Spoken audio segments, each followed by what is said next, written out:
We're being joined by our final guest of the evening, UFC Bantamweight. It's Brian. Boom. Is that Kelleher? Is that how you enunciate that? Yeah, Kelleher. Kelleher. Oh, Brian's slated to return yeah. to the octagon there, October 21st, UFC Fight Night 118.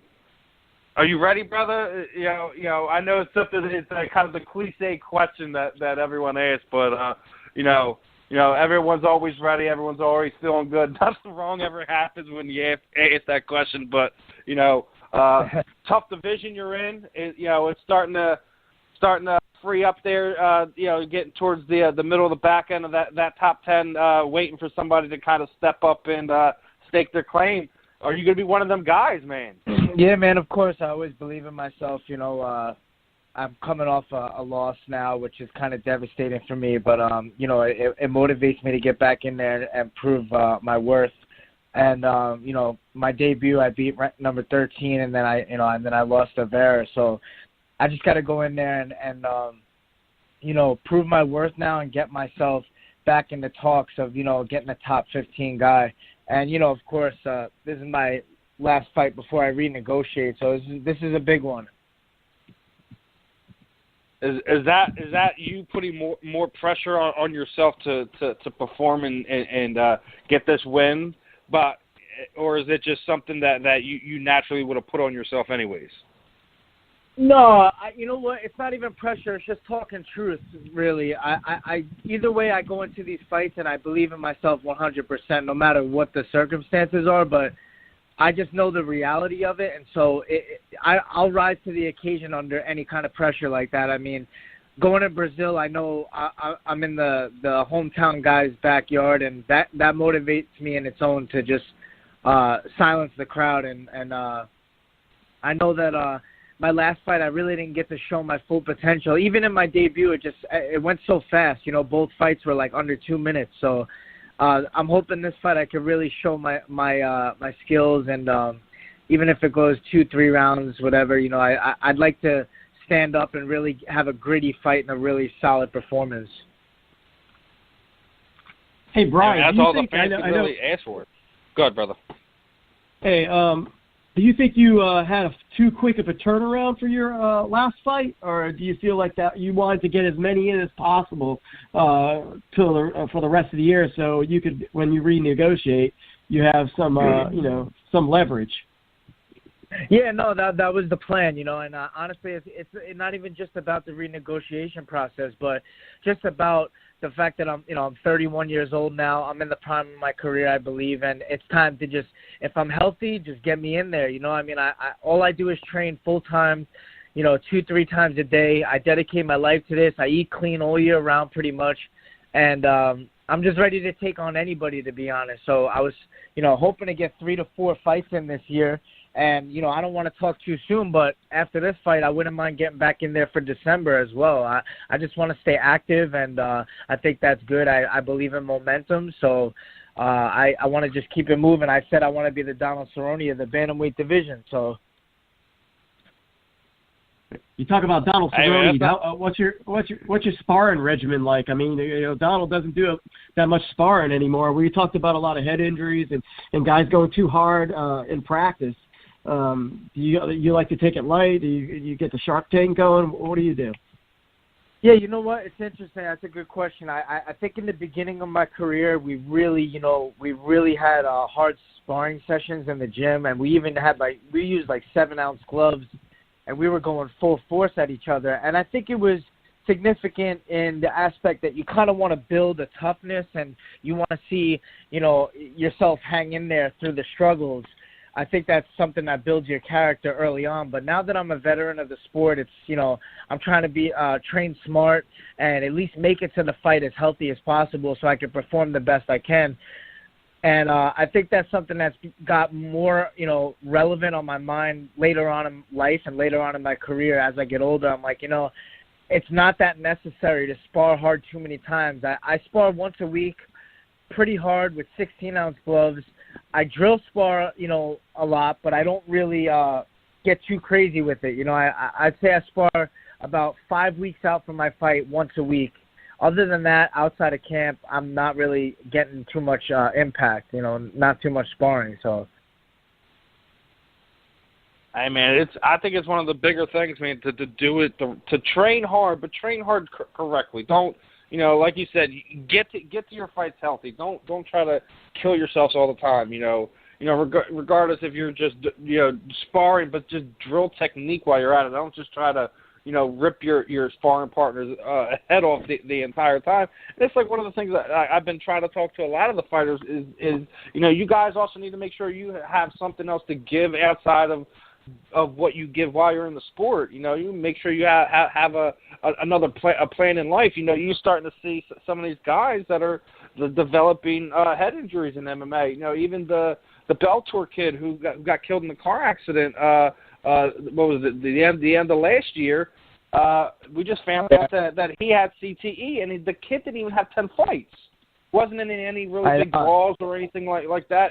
It's something that's really crazy, and to think about it, especially because you guys already have to be crazy enough to get in the cage and get punched and kicked in the head by another man, and it's man, sometimes when you become a parent, sometimes it's something that you think about a little bit more. Is that something that you ever think about? Yeah, 100%. I think you hit the nail on the head. It's like what's really important is that you have good, high-level professional training partners. It takes two to train like that, where you can bring the intensity up really high, but also keep the damage low. You know what I mean? And keep the impact low risk. A lot of guys don't understand that aspect, and they come into the gym with egos, and they just want to beat you. They don't care about that. They don't care about you making it to your fight. They just want to win the session. And I've never been that kind of guy.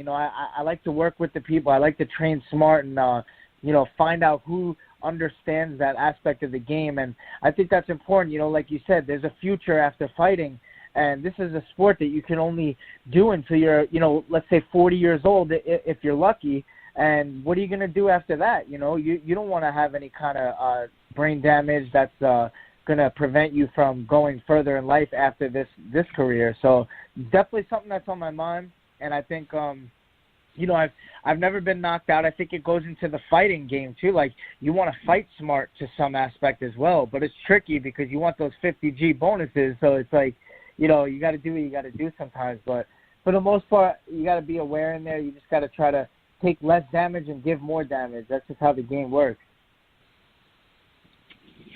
Hey, man. Hey, Brian, we were talking. Go ahead, brother. We were talking about life outside of the cage or ring, and we were talking about Paul Felder. He was doing some play-by-play commentary on this last UFC Fight Night. But what are your plans?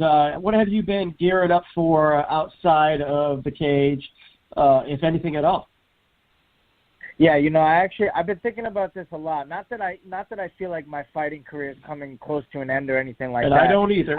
I don't either. Yeah.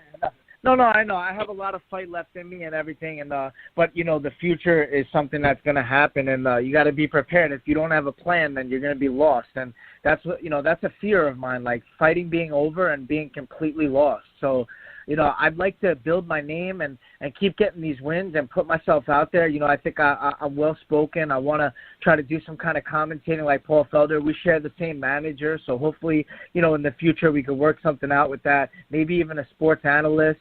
I see these guys working on Fox. I love watching the fights. I'm very aware of, the whole roster pretty much, and I watch these fights every week. I don't miss a fight. So, I think that's part of the future, and I also hope that, at the end of all this, when it's all said and done, I could have earned enough money to at least start up some kind of business and take off from there. I'm fighting for freedom pretty much. I never want to work for somebody. I never want to be a slave to that 9 to 5, and have a boss looking over me all day. Like, that's the last thing I want to do in life. So I think, this was meant to be, and now I could try to, figure out what I'm going to do next through this career I have going now. I mean, it's huge, and I think it's something that a lot of guys, like you guys come up through some of these local promotions. Who's to sit there and said, hey, like, if you guys have an event between this time, I'm not fighting. You guys need a color guy, a commentary guy. Hey, dude, put me in. You build up that rapport with stuff like that. Eventually, those opportunities are going to come to you, regardless if you wind up doing it for UFC, or maybe you go to Access Fight and you're doing, LFA, or you go wind up doing some stuff for, Lions Fight or whatever. Do whatever you can with the opportunities that are given to you. I tell even people who are coming up in this, and maybe it's not something like, I don't want to do this all my life. Well, do it enough for you to get your name out there, so you can get enough money in your pocket, so you can start that business that is truly your love, and go after some of these things. People don't realize the exposure that you athletes get now compared to what it was. When we were younger, in the 80s, early 90s, we didn't have nowhere near the access to some of these guys that we do now. And I think you guys are going to be eventually more suited to have lives outside of what your given athletic profession was, regardless if we're talking about MMA, if we're talking about boxing, football, baseball, whatever. It's the best time to be able to be an athlete like that to start a business, because your exposure is 10 times more now than what it was 10 years ago, what it was 20 years ago, whatever. It's an important thing. Yeah, no, I agree with you. It really is. I mean, I was just, talking to a promoter of Ring of Combat, Lou Negley. I was asking him, hey, man, I tried to talk to him about commentating for them just to start small, and you'll get recognized, and, people will speak of you, UFC Bantamweight fighter, it catches eyes, and if they see the talent, you never know what's going to happen from there. You get opportunities presented to you, like you said, and I want to start doing more of that. I also have the boom breakdowns that I try to do on my YouTube channel, which I have to try to be more active on that. Like you said, also I know that the more times I win in the cage, the more noise that I make in there, the more followers I'm going to have on social media and on my YouTube and all that stuff, and that's only going to help me in the future as well. I even tell a lot of you guys that it's not even about the win sometimes. You could have an amazing performance, and maybe, you don't get the judge's decision, but maybe a lot of the fans felt like you win. You're going to get followers just from that. You just put on a great performance. Let me see what this guy's about. That's what a lot of people wind up tend to do.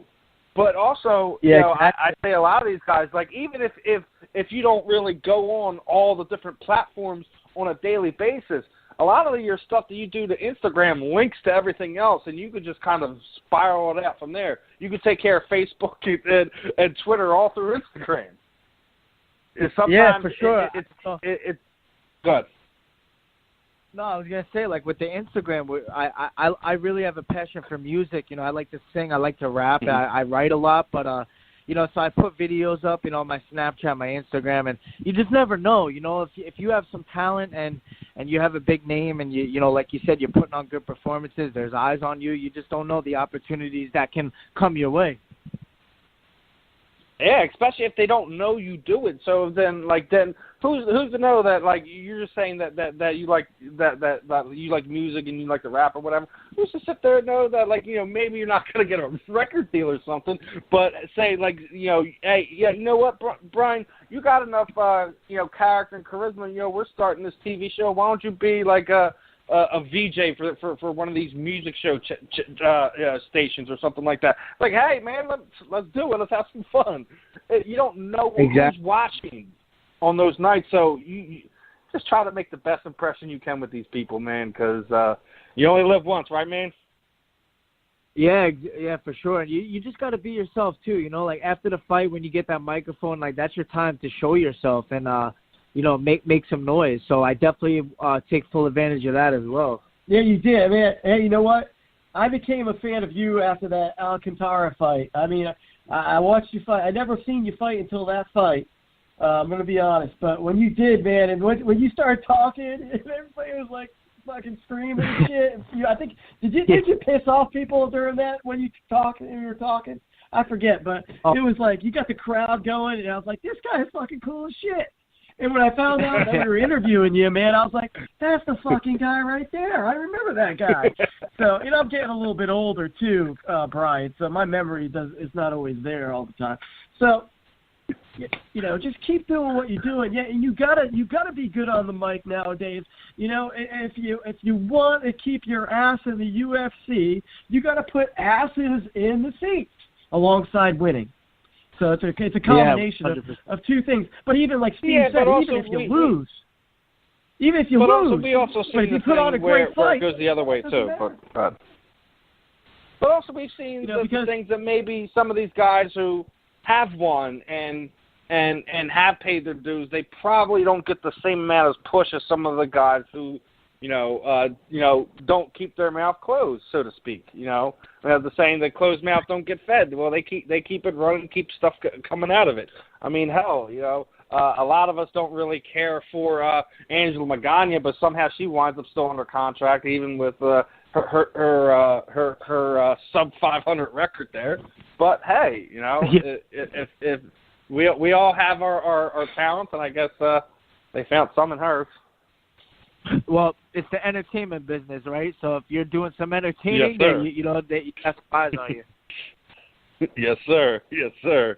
And it's one of the things I was mentioning to one of our early guests. Like, do you kind of feel like over the last 5 years, MMA has kind of changed how, even the fans kind of change what they feel is the important thing? Like when a lot of us first started following the sport, it was to see who was the best in the world. And then it almost seems as of over the last 5 years, it hasn't become who's the best in the world. It's all about entertainment. It's all about the spectacle of what goes on at the events and stuff like that. Not who's the best fighter in the world. It's about who's on the card, who's exciting, what are they talking about. It's about the event and entertainment value more than it's about who's the best fighter in the world. Do you feel the same way, or is that just me being crazy? No, I could see it. I started watching the sport in the Chuck Liddell, Matt Hughes days, and it was just more well structured as far as who's the best guy. They just want to see the guy that's winning just keep on winning, and that's it. See who the best of the best is. But nowadays, like you said, with the entertainment and how the fans migrate to certain people, that's what they care about is the money and the people the fighters that put butts in seats, and that's who's going to get the most exposure and the most push behind the machine, which is the UFC. And it's unfortunate, but you could have all the characteristics in the world to be a star, but you have to have that fan base nowadays, and they'll get behind you. And it just seems like now it's kind of closer to like the WWE type style, I never thought it would get to that point, Brian. I always thought, I said, maybe it might. Hold on, I gotta call BS, Brad. When Dana and Mr. McMahon sat down and had that meeting about what was it? It must have been 4 years ago now. I'm talking about way long ago. I know. I'm not talking about recently. When they sat down and had that meeting, you had to know that this is the direction that the sport was going to wind up going. That it wasn't always going to be about. Go ahead. It's like we might as well just take the belts and just throw them the hell away. I mean, eventually. What is the sport's going to be like in 20 years? There's a reason for those belts, brother. There's a reason for those belts. There's dollar signs behind that belt. You can't just throw the belt away. Yeah, the money. Yeah. The belt. The belt is definitely worth more money for the fighter, but it's got less value these days because of the fact that if you have the bigger fan base, they'll put you in that fight over the guy who is actually the best fighter in the world who deserves to earn his cut.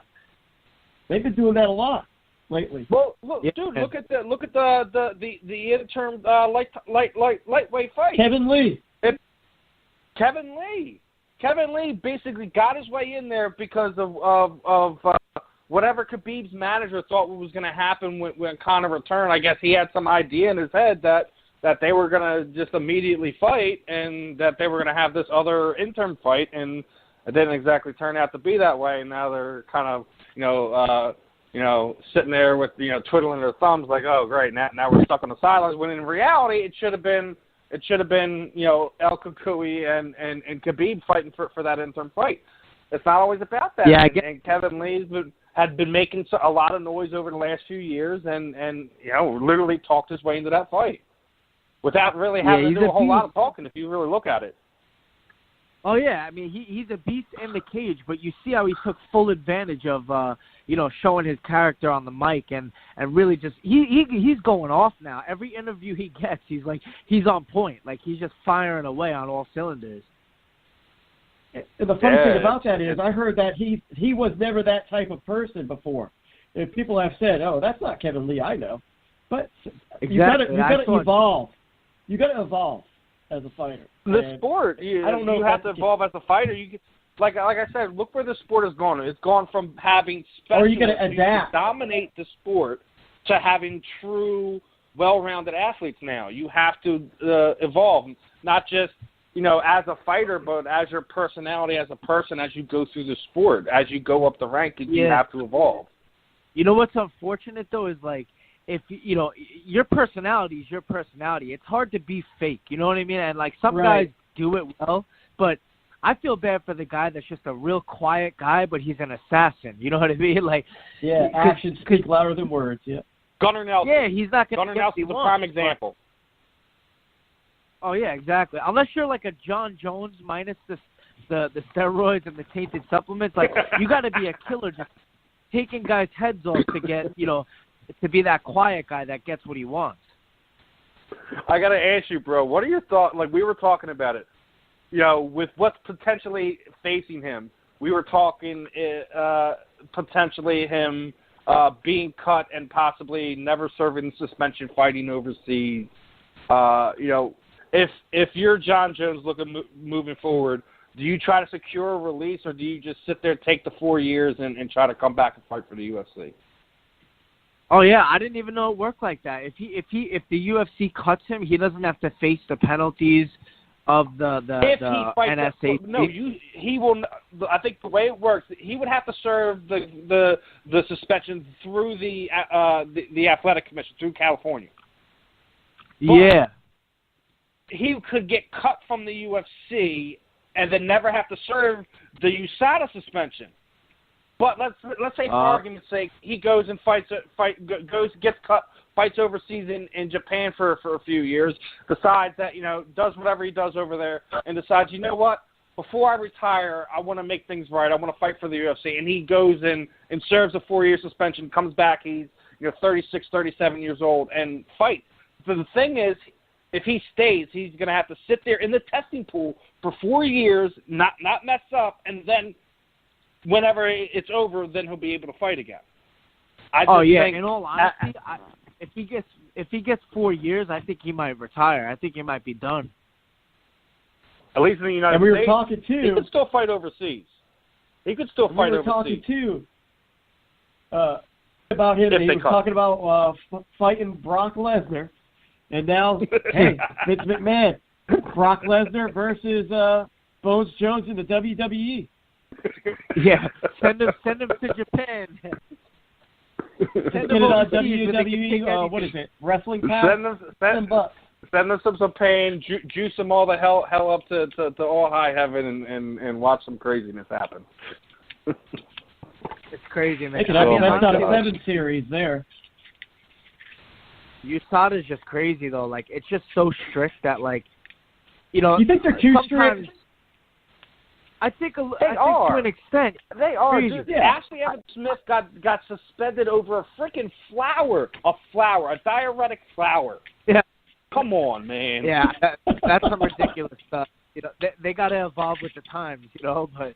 Yeah. But also, I think the other thing about it, don't you think because USADA is very strict, and a lot of stuff is commonly found in some of the protein powders, the workout stuff, and I get that. But don't you think that either you guys should be able to hold these companies responsible, or maybe between USADA and the UFC, they come up with some type of company where products that you guys can use safely and not have to worry about every 2 minutes going to go look through that extensive list to see if you can find something that is in a product that you just bought for recovery. Well, yeah, that's what I posted on my Twitter. I posted on my Twitter recently about that. That exact thing you just said about how if the UFC and USADA teamed up together and adopted a supplement company, let's say kind of similar to the Reebok deal where the fighters get paid, to wear a certain thing, but we get paid to use this brand of supplements that is USADA approved, FDA approved, clean supplements. There's no way you could then claim you took a tainted supplement. You know what I mean? Like these are clean supplements that are approved. I feel like that would be the next level. But it's also one of the things we're still like real early in the stage of this this clean time in the sport, and this is still kind of an evolving thing. Just like how the Reebok deal is still kind of an evolving thing. That eventually, within the next 5 to 10 years, this stuff will kind of iron itself out, and then hopefully we won't see as many guys and or women too, for that matter, that are getting caught under these these things. And yes, I think the USADA is a little bit over the top with some of the stuff they do. I actually still think there's no reason to even test for like marijuana, like how freaking what happened to Kelvin Gastelum when he lost the Anderson Silva fight. Like, yeah, I mean, you guys however you decide how you're going to recover from the hard training that you guys do, I don't think should be, outside of steroid use, I just don't think should be held under a microscope. You're starting to see, hey, the NFL I don't think so either. Sitting there saying, like, hey, we're going to start allowing, guys to use marijuana because of what's going on with the whole CTE thing. If that happens in the NFL, what are they going to say? What was the guy from Cleveland that kept getting suspended for smoking weed? What was it, Josh? What was his name? Josh Gibson. No, not Gibson. Josh Gibson. Was it? I forget what it was. He was a wide receiver. He got suspended so many times for the same thing. It was ridiculous. But it's one of the things I just don't think. Yes, Josh Gordon. That's what it was. But either way, like, it's one of those things I just think that there has to be a common ground. I understand we want a clean sport. A lot of fighters do want that. But also at the same time, I just don't think that you guys should limit what you should be able to use to recover from training. I just don't. It's silly to me. Oh yeah, especially when in many states, if it's legal or you're able to get it and use it, like if it's not a performance enhancer, which we all know, it's like you're not high in the fight unless you're Nick Diaz, but it's like, to be able to do what you want. Only for him is it a performance enhancer. Yeah. Everything slows down like the Matrix. And I was someone was like literally sitting there saying, because of the fight last night, that Nevada is so corrupt. Because we were talking about fighters who test positive, who lie about it instead of coming clean out. And someone was trying to tell me that Nevada is so corrupt that if you admit that you took a banned substance, that they suspend you for even longer. I'm like, no. Normally it's when you fight them and don't take what the deal that they're offering you is usually when they throw their book. Or unless you're Nick Diaz, but that's besides the point. Yeah. It's an ego thing, like once they realize they're in a position of authority, they're like, you know what, I'm going to do what I want. Yeah. And speaking of Nevada, what do you think about the boxing match last night? Oh, I caught some glimpses of it, and then I was watching the UFC fights, but I was going back and forth. I was watching that too, and it's just like I heard that it was just corrupt, like it was just crazy. One of the judges completely went the other way, and then the other two judges had it pretty close. But it's like, it's just tough, because these judges are just like, they've never been in fights, they've never sparred, they've never done nothing. Like, what's the qualifications to be a judge, and I think there's I know it's strict here in PA. Like I reached out to like when I first started like really getting into this, and I was sick of starting to see some of these. Like, you look at these fights and like, how is that a split decision, or how did that go the other way? Like, what is your And I reached out to the athletic commission. They told me either you need to be a former fighter or you need to have been in a gym training for 4 years. And that's just what it says here in PA. I don't know what it is in other states. But my thing is, like, we get, like, you hear so many fans say so many things about it, and I've preach about this on the soapbox so many times on this show. Like, listen, if you guys are so angry and upset about it, go reach out to the athletic commission in your state and say, you know what, what do I need to do to be a referee or a judge? Do I need to go to the ABC? Do I need to take some type of training course somewhere? What do I need to do to become a sanctioned referee or judge? Because guess what? At the end of the day, that is the hardest job in combat sports, regardless if we're talking about boxing, kickboxing, Muay Thai, MMA, whatever. The most thankless job in combat sports is refereeing judges. The hardest job, you'll never get thanked. And judging, you're always the bad guy. No, it's definitely a tough job. I mean, I think that they should have fighters be judges and stuff like that. You know, like we've been in there, we've seen all these different moves. Chris Liebman's a referee now. Yeah, but he might have some heavy CTE. Yeah, I know he does. Yeah, we can. Yeah, I think we can guarantee that one. You know, I really am concerned with Chris because he had issues well before he took too many hits. So I really do worry about Chris. Another problem with the fighters being judges or referees is that they could be biased. You know, like you don't know who's friends with who in this game. I've seen it work. I've seen it work here in New Jersey because a lot of people know when Ricardo Almeida retired, he has a gym, one, and two, he is also a sanctioned judge in the state of New Jersey. He's had times where he's had the commission not pay attention, match him up with a fight with one of his gym students, and he had to like listen, hey guys, you know, I can't do this one. You're gonna have to put me on another one. That's my student. So yeah. If he did the right thing, but you're right. You're gonna want to run into situations where it's either that guy's gonna want to reference against somebody that they have a problem with, and you're gonna see things in that aspect. Well, at that time, I expect people to be people and professionals and do the right thing. You know, we're always going to have bias towards one thing or nothing, but when it comes to stuff like that, just, you know, I guess we have to take with a grain of salt and hopefully have a decent human being to want to do the right thing. Yeah, definitely. I mean, it's tough because you just never know what the person really, you know, you never know who the person knows and who is their friend and who is their student. Like, it's hard to know that. So you really need someone who's honest. I don't know what they do. They got to swear them in or something like that, and make sure they're being honest with everything.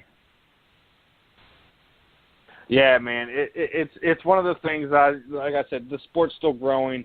I really think that more as much as we like to say this thing is really big now, that it's global and stuff like that. This is really still a tight-knit family and group. We haven't blown up as much as we think the sport has, but I think this is one of the situations where we're starting to see this recurring thing that people who are involved in the sport who say they care need to actually show they care and do stuff like this, or you know, maybe you know an uncle or something that is a big MMA fan, and you know he haven't found a job recently, and make him go and fill out an application, see what it takes to be a judge, man. You care about the sport. Show us you care about the sport, man. I'm actually, I'm gonna reach back out to the commission again here. I think probably next year to see if I can still get involved in that somehow. Yeah, I that would be something I would love to do myself. I mean, what like as a fighter, as a fan, like to be able to sit cage side and judge fights, like it's definitely a really tough job. I mean, I sit home watching these fights and I'm like, I just don't know who won this fight. Like, it happens so many times, you know. It's just so many little details that it's so hard to figure out what's worth more than what and why, and it's just it's a really tough job. It definitely is, but it's also one that's worth doing, and one that I think that for this sport to, you know, both MMA and boxing, for this sport to continue to grow and flourish and move forward, just something needs to be done about this, regardless of what it is that needs to be done, whether it's on the commission side of things, whether it is that, you know, more fans and fighters need to kind of look into what it takes to be one.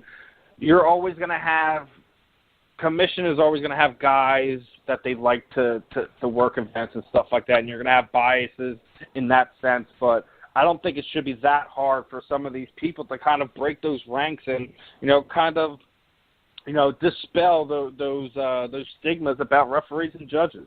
The only way it's going to happen. You have to force the change if that's what it takes. Yeah, definitely. I agree with you. It's something that definitely needs to be changed. I feel like there's a lot of old school people in the position, like the commissions have, these old school boxing judges that don't really have the right perspective, Yeah, it's a rough one, man. It's something that like I say it all the time. As much as the sport has grown, at times it's one of these things that makes you scratch your head and just say, why is this kind of recurring thing still happening? But give it some time. Eventually, I think the right people will get behind it and say, hey, this is what needs to be done or whatever, or, see some type of change. Or maybe you're right, you do have sometimes these old-timers that are still, maybe come from the early boxing days that are still involved in these athletic commissions, and they just, are holding on to what they feel that needs to be held on to with the rest of the life they have in their bodies to hold on to, the status quo, I guess. So, Yeah. Hell, Cecil Peoples is still an active referee and judge in the state of Nevada is a problem. I'm sure he's a great human being in person. I've heard a lot of great things from people who've been involved with him. But the fact that, he's been around for some of the most horrendous calls in combat sports is a problem. Yeah, they don't have to own up to their actions. That's the bigger problem, too. Like, they don't have to be, But my thing is, they should have to do something. Like the lady from last night, where she scores it freaking 118 to 110, where everyone else is so close and it's the other way. It's like she should be put on like some type of administrative suspension, some type of restriction. Yeah. She has to take some type of classes, something. There needs to be some system put into effect that person cannot directly affect the outcome. That costing cost a guy a fight, cost another guy a title, cost this guy a money, whatever. That person's decision affected so many different things. Something has to be done as far as disciplinary. Something. I'm not saying fire the person or keep them out of it, but there has to be some process, like you were saying. Yeah, at least get some kind of questions, interviews, at least an explanation from the person to see, like, what's the reasoning behind their judging, Someone said that she posted a video, but, there's no reasoning behind that. When I get lied to, I want to get lied to face-to-face so I can see their mannerisms, the tone of their voice, everything. That's usually how I am. I read people, man. If I think you're BSing me, I'm going to just laugh and walk away. But that's besides the point. Videos, you can hide certain things, but whatever. It's they're moving forward. I think all commissions, athletic commissions, should have some type of vetting process when you have a decision like that, where you can obviously see that a lot of people are upset about it. They can go the other, like, there has to be some type of program they have to go through, something. Brad was sitting there saying you got to drug test them. I don't think alcohol or drugs are the cause of most of these problems. I just think it's lack of education. I really do. I just think it's a lack of education of either what they're looking at or what they're interpreting. Something. It just literally, maybe it's just the person in me just doesn't want to think that people are just that corrupt and want to see it go the other way. Yeah. Yeah. There's a possibility that's the truth, though. Yeah, there is a possibility that is the truth. It definitely is a possibility. I'm not going to deny that. They don't make won't sense be the in first person. Game. Probably won't be the last. I think that maybe these promotions and these judges and everybody behind the scenes, they think us fans are really stupid. And that fight last night. I mean, they must think we're stupid. That shit don't make we're stupid. But the thing is, we were hearing about this beforehand. They were talking about rematches and multiple rematches before they even weighed in. And this is coming from the promoter, so I just think that's a tell, in my opinion. It seems corrupt with that. You know, it's like, oh, it's a draw. Oh, you know what that means? Another rematch. Let's bring in some more money. Yep. I'm surprised they didn't call McGregor Mayweather a draw. Yeah. Well, a lot of people kind of felt the stoppage was a little premature, but I actually thought that referee did a good job of saving Conor more damage. Because what the difference about MMA is that you guys get cleaner strikes. You know, when you get hurt, a lot of times, you know, you're down and the fight's over within a matter of seconds. Boxing, a lot of times you get those concussive blows, you're still on your feet and getting hit more. And you know, as a fighter, you're just doing what you can to survive and hang on, which is in boxing, I think, kind of one of the worst things, because that's usually where you get the most, you know, potential head trauma damage when you're already, you know, not really got your wits about you.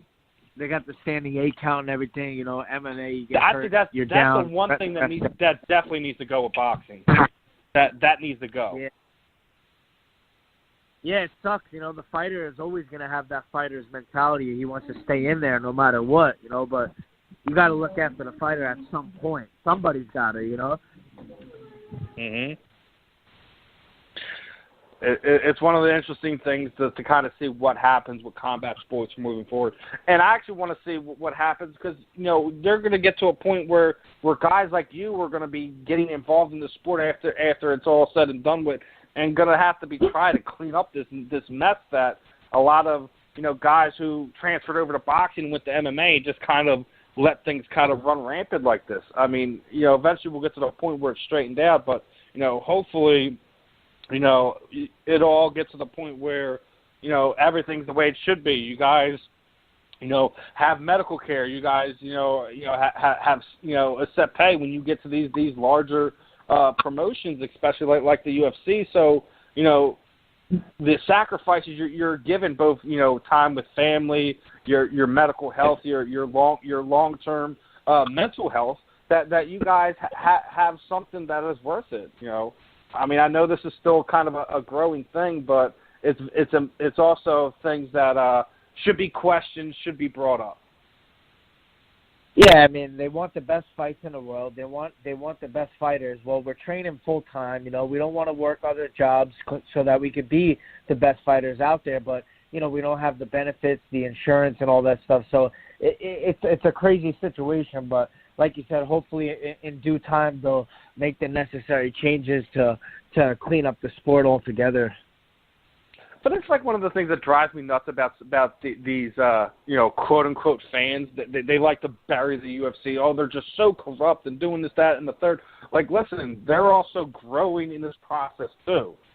Yes, they've kind of always marked themselves as the premier promotion, but it's not like they've been raking in millions and billions of dollars over hundreds and hundreds of years or something like that. There's, you know, we're still within the like. Can you imagine putting the NFL in front of everything back, like, you know, when they were in their first 20 years of existence? How bad some of the stuff was, you know, calls on the field, medical conditions, all that.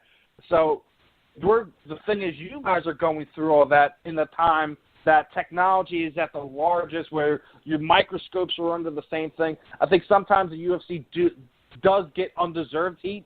The heat should be there, don't get me wrong, but sometimes fans kind of go overboard with it. And, you know, it's one of the things that it needs to change moving forward. You know, as the saying goes, Rome wasn't built in a day, right? So we just have to see what they do moving forward. If they're not moving in the right direction, then yeah, we can say something. But until you see that they're, you know, standing with their feet stuck in the mud, you have to just take it for what it is right now. Yeah, it's a process. It's going to take time. You know, you just have to have patience. Like you said, it's, you know, right now as a fighter, it's that, you know, we're in the beginning stages. Even though it's been around for years, it's still growing and growing. And compared to other sports, it has a lot of time left to make changes and grow. So, you know, in the future, 10, 15, 20 years down the line, when those fighters are fighting, hopefully everything is the way it should be. Let's just hope by the time that the next set of superstars get ready to come in here, that they're in a better position that that a lot of people started off. We'll see. We can only hope and pray for the best. But wow, looking at the time we're at now, definitely well into the overtime period. Brian, first and foremost, thanks for your time tonight, man. Really looking forward to the fight coming up here. Hopefully it's a painless renegotiation process after the fight, and you get that next fight in December as well. Best of skill to you on the 21st. What I typically do here at the end of the interviews is throw the proverbial microphone over you. Anyone you would like to thank, training partners, teammates, shoot out your social media sites, any sponsors you might have, charities you're working with, anything like that. The time is yours, my friend. Yeah, no, I really appreciate you guys having me. It was a fun time, fun talks. I just want to say thanks to my team over at Long Island MMA, and my old team, Max and BJJ. Those guys really helped me get to where I am today, and of course my family, my biggest supporters, and I have my sponsors, the Float Place in Patchogue. We got Hummus in Holbrook. We have cryotherapy, and we got one other one. What's the other one? I'm trying to think. Oh, Supplement Kings, my supplement sponsor. So big thank you to those guys. And, all my fans, all my supporters. And we're going to go get this victory October 21st in Poland. So I'll see you guys then. Yeah, I like it. Another fighter that floats. I'm telling y'all people, y'all need a float. Get in that float. All right, Brian. Yeah, dude, these fighters, man, they get creeped out. They're like, I don't know, I'm claustrophobic. I'm like, how the hell do y'all do jiu-jitsu if you're claustrophobic and can't get in a float tank? I know, man. So, again, Brian, thanks for your time, brother. Best of skill. Definitely looking forward to have you back on here again in the future, we'll definitely reach out again, man. It was definitely fun. For sure. Thanks for having me. Do it after the fight. Let's do it. We'll work it out. Hell yeah. All right, I'll talk to you. All right, Brian. You have a good one, man. Peace. All right, you too. Bye.